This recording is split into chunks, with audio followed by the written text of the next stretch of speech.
هتضغط ويندوز ار، هتكتب كلمة اسمها بريفيتش. تمام، بريفيتش، PREFETCH.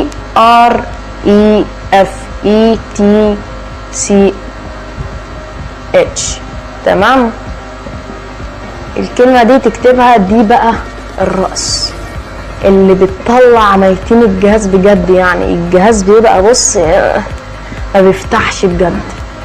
الكلمة ديت تكتبها، دي بقى ملفات بتبوظ الدنيا. هي ديت تلاقي 2 جيجا 3 جيجا. اول ما تمسحها بص هتخش عليها كده، اول ما تمسحها هتلاقي السي بدأ يخف. بص كام ملف، بص كام ملف يا باشا، بص كام ملف. اول ما تمسحها هتلاقي السي يفضى بشكل عبيط. السي عندك بيبقى امتلأ خالص. اما تفضي الملفات ديت خلاص كده انت بقيت ملك.